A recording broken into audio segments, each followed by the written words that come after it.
السلام علیکم۔ Welcome to Madan media. آپ سن رہے ہیں محمد مدنی کی آواز۔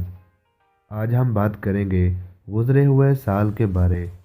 ہم بات کریں گے کہ پاکستان کے لیے سن 2019 کیسا رہا، اس کے کچھ اہم واقعات پر نظر ڈالیں گے، لہٰذا ہمارے ساتھ رہیے گا۔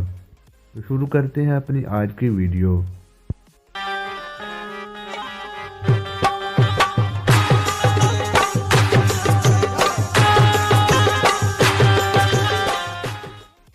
یکم جنوری، بلوچستان کے علاقے لورالئی میں سیکیورٹی فورسز نے ایف سی کے تربیتی مرکز پر دہشت گردوں کے حملے کو ناکام بنایا۔ خودکش بمبار سمیت 4 دہشت گرد ہلاک، 4 سیکیورٹی اہلکار شہید، 2 زخمی ہوئے۔ 17 جنوری، chief justice of Pakistan Saqib Nisar retired ہو گئے۔ 18 جنوری، جسٹس آصف سعید کوسہ نے پاکستان کے 26ویں چیف جسٹس کی حیثیت سے حلف اٹھا لیا۔ حلف اٹھانے کے بعد پہلے دن فیصلہ بھی سنا دیا۔ 19 جنوری، ساہیوال کے قریب سی ٹی ڈی اہلکاروں کی فائرنگ سے 3 چھوٹے بچوں کے سامنے ماں، باپ، بہن اور ڈرائیور جان بحق۔ 22 جنوری، پاکستان اور متحدہ عرب امارات کے درمیان $3 ارب قرض کے لیے معاہدہ طے پایا۔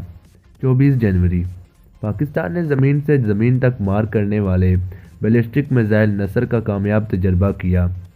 4 فروری، وزیر اعظم عمران خان نے صحت انصاف کارڈ اسکیم کا آغاز کیا، جس کے تحت 8 کروڑ افراد کا مفت علاج ہوگا۔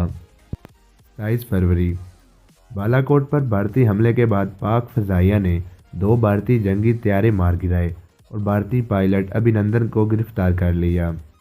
1 مارچ، پاکستان نے گرفتار بھارتی پائلٹ ابھینندن کو جذبہ خیر سگالی کے تحت رہا کر دیا۔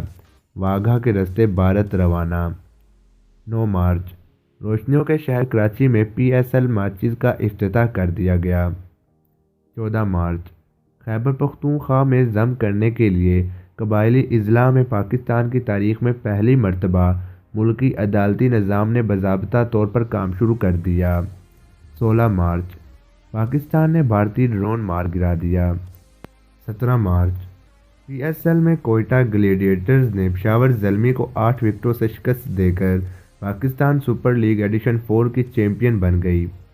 اسی ہی دن مراد جمالی میں پنڈی سے کوئٹہ جانے والی جعفر ایکسپریس پر ریموٹ کنٹرول بم حملے سے ماں بیٹی سمیت 5 مسافر شہید اور 15 زخمی ہو گئے۔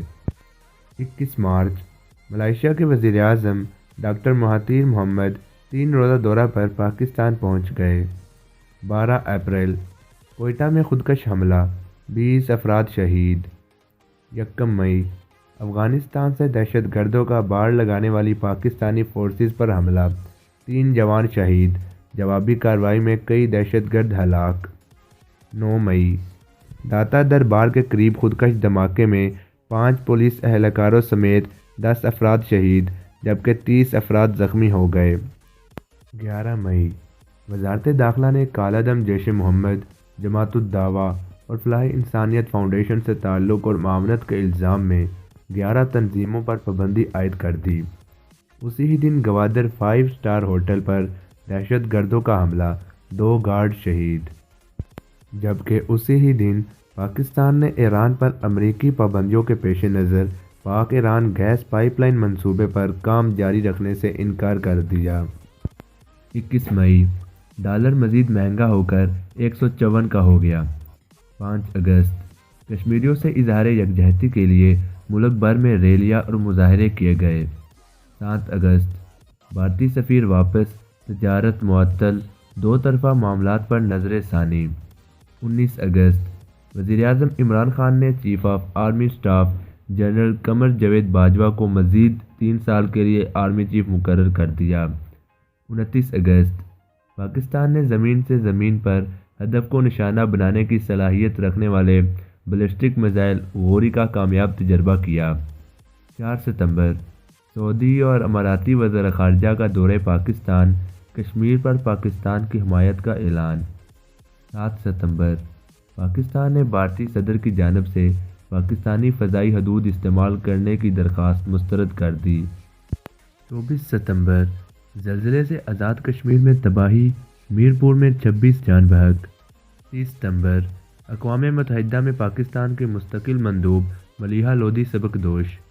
11 اکتوبر نظم و ضبط کی خلاف ورزی پر پاک فوج کے 3 میجر برطرف، 2 کو قید کی سزا بھی سنائی گئی۔ 14 اکتوبر برطانوی شہزادہ ولیم اپنی اہلیہ کیٹ مڈلٹن کے ہمراہ پاکستان پہنچ گئے۔ 18 اکتوبر سرفراز احمد کو کپتانی سے ہٹا کر اظہر علی کو ٹیسٹ اور بابر اعظم کو T20 کے لیے پاکستان کرکٹ ٹیم کا کپتان مقرر کر دیا گیا۔ 21 اکتوبر کنٹرول لائن پر بھارتی فوج کی شہری آبادی پر فائرنگ، جوان سمیت 11 افراد شہید، 9 بھارتی فوجی مارے گئے۔ 27 اکتوبر اسلام آباد ہائی کورٹ نے سابق وزیر اعظم میاں نواز شریف کو طبی بنیادوں پر عبوری ضمانت منظور کرتے ہوئے رہائی کا حکم دیا۔ 27 اکتوبر آزادی مارچ شروع ہو گیا۔ 1 نومبر حکومت اور اداروں کو 2 دن کی مہلت، مولانا فضل الرحمان کا آزادی مارچ کے شرکاء سے خطاب۔ 9 نومبر وزیر اعظم عمران خان نے کرتارپور راہداری کا باضابطہ افتتاح کر دیا۔ اسی دن پاکستان کے محمد آصف نے ورلڈ سنوکر چیمپئن شپ کا ٹائٹل دوسری بار جیت لیا۔ 14 نومبر اسلام آباد دھرنا ختم، پلان B شروع، ملک بھر میں مرکزی شاہراہیں بند کرنے کا اعلان کر دیا گیا۔ 16 نومبر لاہور ہائی کورٹ نے نواز شریف کو علاج کے لیے بیرون ملک جانے کی اجازت دے دی۔ 18 نومبر پاکستان نے 650 کلومیٹر مار کرنے والے میزائل شاہین 1 کا کامیاب تجربہ کیا۔ 15 دسمبر سری لنکا کے خلاف راولپنڈی ٹیسٹ میں عابد علی نے پہلے ٹیسٹ میں ہی سینچری بنا کر عالمی ریکارڈ قائم کر دیا۔ 17 دسمبر خصوصی عدالت نے سابق صدر جنرل ریٹائرڈ پرویز مشرف کو غدار قرار دے کر پھانسی کا حکم سنا دیا۔ 21 دسمبر chief justice of Pakistan Asif Saeed Khosa اپنے عہدے سے سبکدوش ہو گئے۔ نئے chief justice of Pakistan Gulzar Ahmed نے اپنے عہدے کا حلف اٹھا لیا۔ 11 دسمبر پاکستان میں 10 سال بعد ٹیسٹ کرکٹ کے میدان آباد ہوئے۔ اسی ہی دن لاہور میں وکیلوں اور ڈاکٹروں میں ہاتھا پائی، کارڈیالوجی ہسپتال میدان جنگ بن گیا۔ ایمرجنسی اور ICU ایوارڈ میں توڑ پھوڑ، 3 مریض جان بحق۔ تو یہ تھا پاکستان کا سن 2019 جس میں ہونے والے اہم واقعات ہم نے آپ کو بتائے۔ امید کرتا ہوں سن 2020 پاکستان کے لیے اس سے بھی اچھا ثابت ہوا۔ خدا پاک ہمارے ملک کی حفاظت کرے، آمین۔